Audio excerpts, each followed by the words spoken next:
Hi, part 3, one of my favorites, special relationships.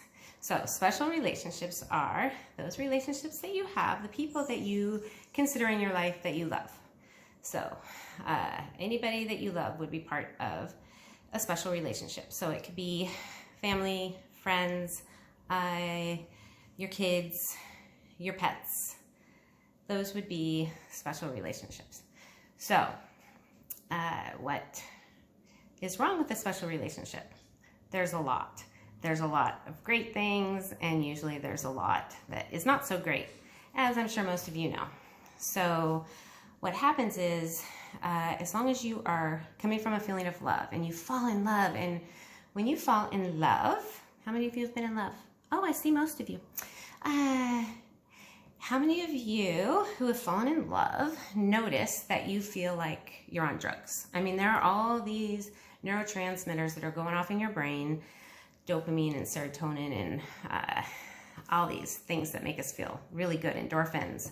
And so it really is like a drug when you fall in love, and you just, maybe you're just excited all the time. You can't eat, you can't sleep, and it's not maintainable, right? Because you can't live like that all the time, or you're just going to be strung out. So we don't want that. So that feeling has to go away. But that is really hopeful for keeping our species going, because people fall in love, they want to, get together, and then we make new generations because of the worldview or the biological view of love.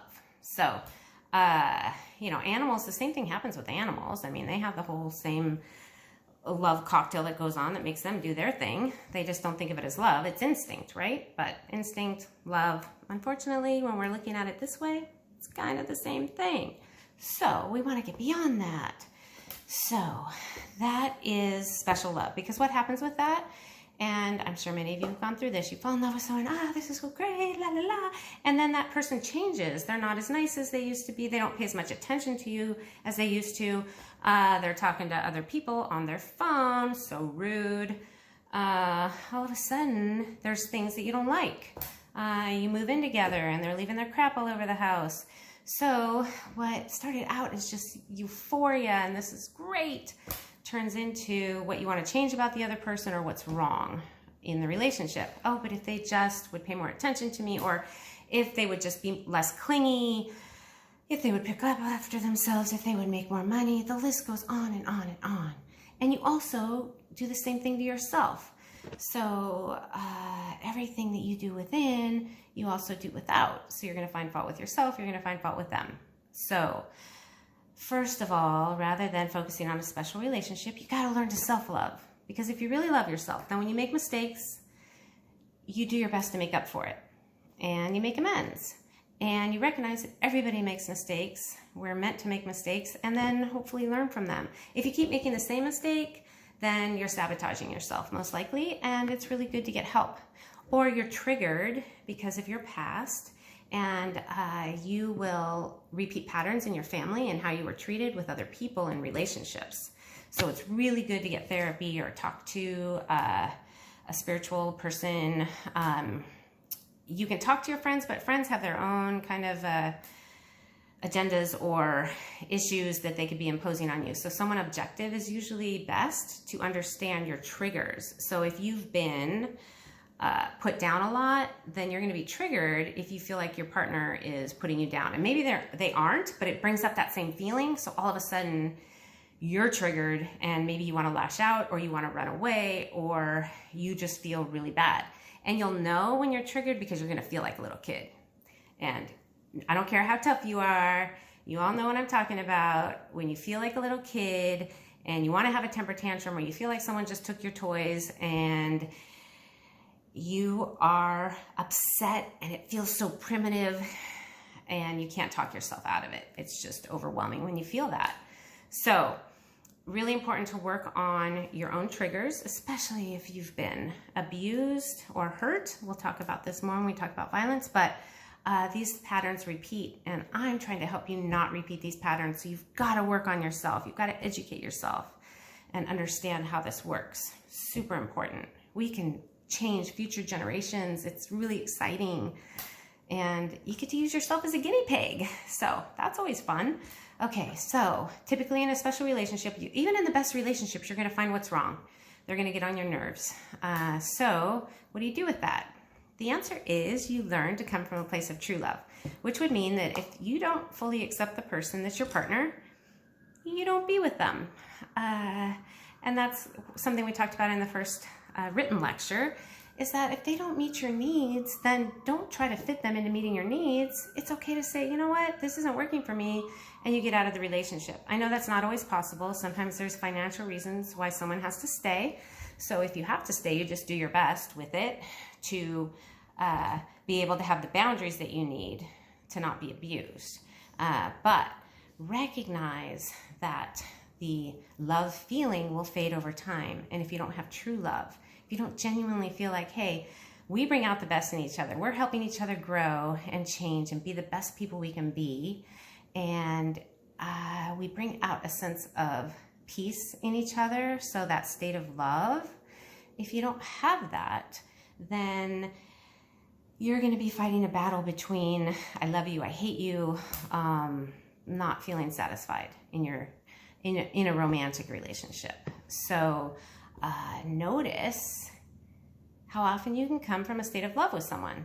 And if it's not too often, then it may not be the right partner for you if you're constantly trying to change it or change yourself. If that person is putting you down and you don't feel good enough, so you're like, oh, I got to do this and I got to do that, then you're not in a loving relationship because they're not truly loving you. They're trying to change you to meet their needs, which comes from the ego. From a state of love, you don't need to change anybody. You just decide if you want them in your life or not. Same thing with friends. So you accept your friends. If you have an issue, communication is super important. In relationships, whether they're friendships or romantic, communicate what you like and what you need and what you're upset about, but communicate it from yourself. Let them know, I feel this way. This is just, I got triggered by what you did. I felt like you didn't care, or I would really appreciate it if you pick up around the house because every time I come home and it's a mess, it just upsets me, and it's, you know, I just have a thing about it. I know you don't, but if you could do that for me, I'd really appreciate it.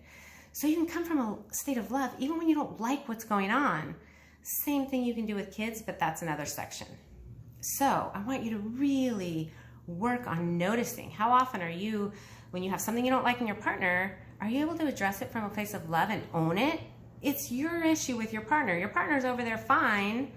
And if you think your partner's cheating on you, for example, well, if you can't trust your partner, all right, that's up to you to decide, do I want to be with someone I can't trust? Or do I just have trust issues from my past that I'm imposing on this other person? If that's the case, ask the person to help you through it. Hey, I've got trust issues. I know that's not fair. I'm really trying to get better. And you don't get over trust issues by controlling the person.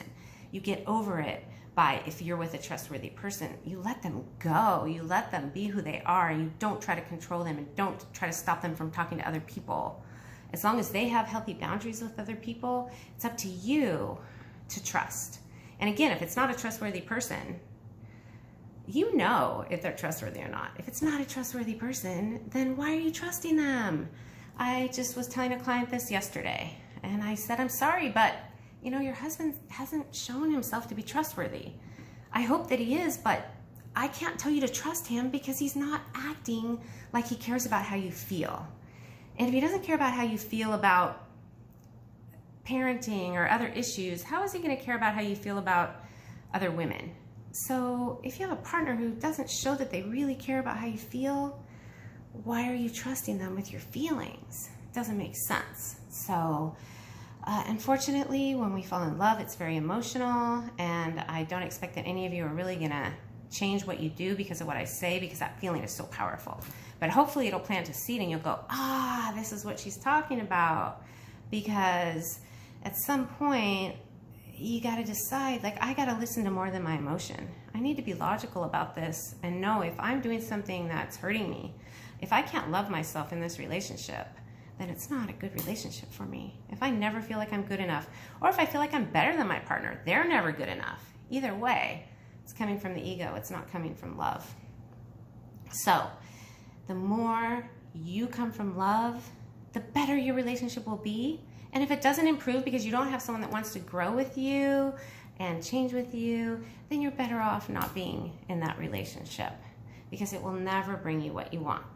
The person who is good for you to be in a relationship with, the person who are good to have friends with, are people who you feel you can grow with. You can have different types of friends. Maybe you just have friends you like doing activities with, but they're not being mean to you. They're not being cruel, because otherwise you don't need people like that in your life. It's not going to help you be at peace and come from love. So with families, we're kind of stuck, you know? So I'm sure some of you have families that are very difficult, and that's where boundaries come in. So you just decide what you're willing to do in terms of seeing them or spending time with them. And then if you're being mistreated, you really try to get, you know, away, even if it's just to go in another room. You don't have to engage in conflict with anyone. So our next video is a couple, and they have some problems. So for right now, I want you to look at your relationships and look at the ones that you feel like you're really in a state of love with, and the ones where you feel like your ego's more in control. And I want you to talk about that. And then you'll be looking at this couple and just notice when they're coming from love and when their egos are more in control. And I think you're at a point now where you can see the difference.